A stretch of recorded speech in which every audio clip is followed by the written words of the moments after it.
नमस्कार दोस्तों।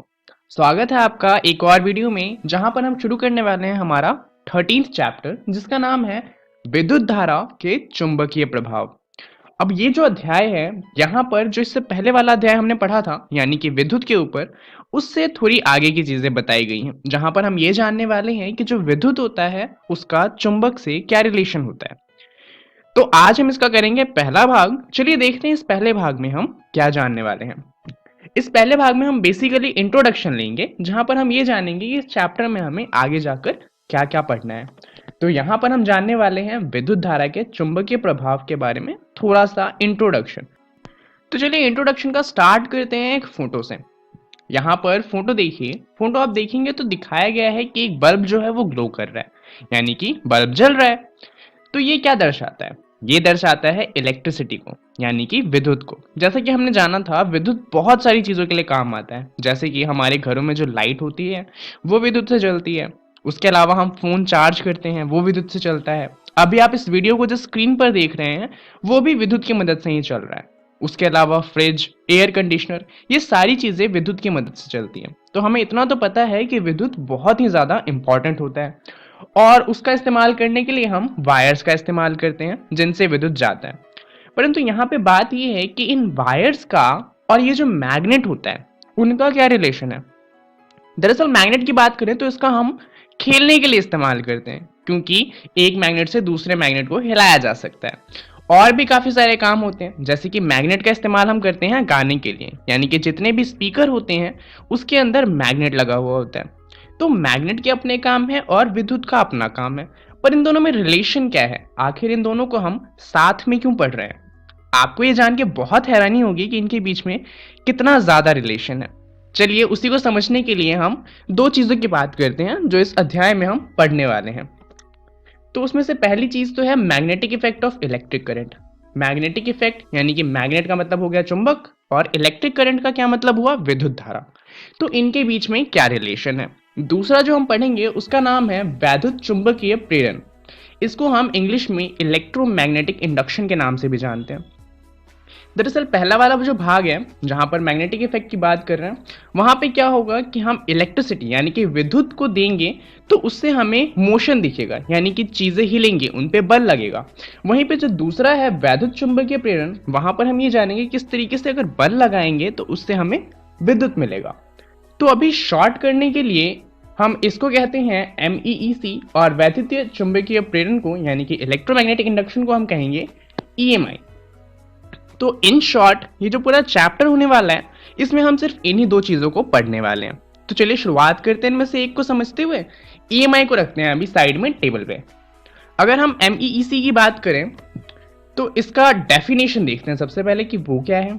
इसका डेफिनेशन है विद्युत धारावाही सुचालक अपने चारों तरफ चुंबकीय क्षेत्र पैदा करता है। अब इसका मतलब क्या निकालते हैं आप लोग, सोचिए जरा। सोच लिया? चलिए अब समझते हैं कि इसका मतलब क्या है। इस लाइन का मतलब ये है कि जो धारावाही होता है यानी कि कोई सी भी वायर हो गई तो वो अपने चारों तरफ चुंबकीय क्षेत्र पैदा करता है अगर उसके अंदर विद्युत धारा जा रही होती है तो इन शॉर्ट अगर बोला जाए तो अगर एक वायर यानी कि जो सुचालक है उससे विद्युत को प्रवाहित किया जाएगा तो वो चुंबक बन जाएगा। तो यहाँ पे आप सोच रहे होंगे कि ऐसा रियल लाइफ में तो होता नहीं, क्योंकि जो हम पंखा चलाते हैं, ट्यूबलाइट जलाते हैं या हमारा फ़ोन भी चार्ज होता है, उसके अलावा हमारे ईयरफोन जो होते हैं उनमें भी तो विद्युत होता है। तो वो तो चुंबक की तरह बिहेव नहीं करते, उनसे तो चीज़ें नहीं चिपकती। ऐसा इसलिए होता है क्योंकि जो एक सिंगल वायर यानी कि अकेली वायर होती है उसमें जब हम विद्युत प्रवाहित करते हैं तो उससे बहुत ही ज़्यादा स्ट्रॉन्ग चुंबक नहीं बनता, इसलिए वह चुंबकीय प्रभाव को उतना अच्छे से नहीं दिखा पाती। परंतु उनमें वो प्रभाव होता है और इसके बारे में हमें जिन साइंटिस्ट ने बताया था उनका नाम है हेंस ऑर्स्टेड। आपको बिलीव नहीं होता तो चलिए इनका एक एक्सपेरिमेंट देख लेते हैं।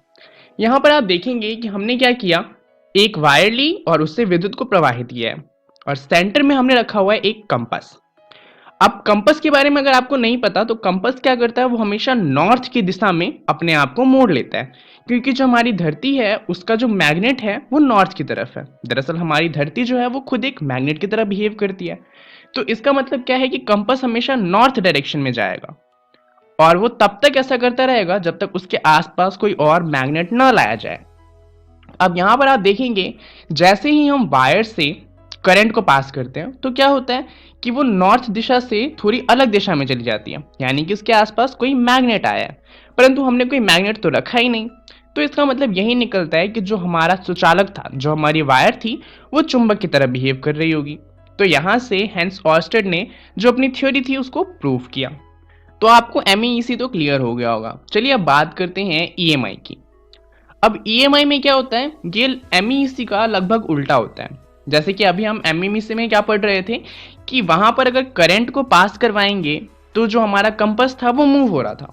यहाँ पे इसका उल्टा है। अगर हम यहाँ पर मैग्नेट को मूव करवाते हैं किसी वायर के आसपास, तो जो वायर होगी उसके अंदर विद्युत बनने लगेगी। जैसे कि आप यहाँ पर देख सकते हैं, जैसे ही हम मैग्नेट को आगे से पीछे करते हैं तो क्या होता है, यहाँ पे जो मीटर लगा हुआ है, जो कि एक गैल्वेनोमीटर होता है, वो हमें बताता है कि इस जो सुचालक है उसमें विद्युत प्रवाहित हो रही है।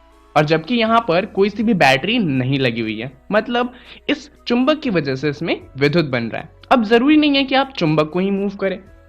अगर आप चुंबक को एक जगह पे रखते हैं और वायर को लेके उसके आसपास मूव करते हैं, तब भी क्या होगा कि जो वायर होगी उसके अंदर विद्युत बनने लगेगी।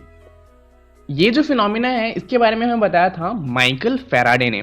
और आजकल ज़्यादातर हम जिस भी तरीके से विद्युत बनाते हैं उसमें हम इसी चीज़ का इस्तेमाल करते हैं कि अगर मैग्नेट के पास किसी वायर को हिलाया जाए तो उससे विद्युत बनेगी। इसके बारे में और डिटेल में हम आगे की वीडियोस में भी जानेंगे। फिलहाल के लिए ये था हमारा एमईसी। अब चलिए बात करते हैं वापस से हेंस ऑर्स्टेड की और इनके एक्सपेरिमेंट की। दरअसल इन्होंने जो एक्सपेरिमेंट किया था अपना वायर वाला, इसके बारे में हमें और डिटेल में जानना है, परंतु इनका जो ये वायर है वो बहुत अजीब शेप का है। तो इसको समझने से पहले हमें थोड़ा सिंपल शेप समझना पड़ेगा। तो सबसे सिंपल शेप का सुचालक कौन सा हो सकता है? अगर हम एक सीधी वायर की बात करें तो जो सीधी वायर होगी वो सबसे सिंपल सुचालक होगा। तो चलिए समझते हैं कि एक सीधी वायर में जब हम विद्युत प्रवाहित करते हैं तो उससे किस तरह का चुंबक बनता है। दरअसल जब हेंस ऑर्स्टेड ने एक सीधे वायर से विद्युत को पास किया तो उन्होंने नोटिस किया कि जो आसपास है वहां पे सर्कल बन रहे हैं, छोटे छोटे सर्कल, उसके आसपास उससे बड़े सर्कल। यहाँ पर आप जो दाईं तरफ पिक्चर देख सकते हैं, उन्होंने क्या किया कि जो आयरन होता है, क्योंकि वो चुंबक से बहुत ज्यादा अट्रैक्टेड होता है, तो आयरन को पीस के आयरन की फिलिंग्स यानी कि आयरन का पाउडर बनाया जाता है। उन्होंने उस वायर के पास उस पाउडर को रखा और आप यहाँ पर देख सकते हैं कि वास्तव में आयरन का पाउडर भी छोटे छोटे सर्कल्स बना रहा था। तो इससे उन्हें पता चला कि एक तो वायर चुंबक की तरह बिहेव कर रहा है और दूसरा क्या कि मैग्नेट के आसपास कुछ लाइंस बन रही हैं। तो आखिर ये लाइंस क्या थी और ये चुंबक कितना स्ट्रांग है, कैसे बना और क्यों बना, इन सब के बारे में हेंस ऑर्स्टेड ने काफी ज्यादा रिसर्च किया और उसके बाद उन्हें काफी सारी चीजें पता चली। ये सारी चीजें क्या थी उसके बारे में हम पढ़ेंगे अगली वीडियो में। इस वीडियो के लिए इतना ही जानते हैं कि यहाँ पर क्या हुआ है। एक तो हमारी वायर जो है वो चुंबक बनी है और उस चुंबक के आसपास चुंबकीय क्षेत्र रेखाएं बनी है। तो इस वीडियो में हमने जाना है चुंबक और विद्युत के बीच में क्या रिलेशन होता है उसके बारे में। अगली वीडियो में हम बात करने वाले हैं ये जो हमारा आयरन का पाउडर जो क्षेत्र रेखाएं बना रहा है, तो वो क्षेत्र रेखाएं कैसे बनती हैं, क्यों बनती हैं, उनके बारे में और डिटेल में हम अगली वीडियो में बात करेंगे। इस वीडियो के लिए इतना ही। धन्यवाद।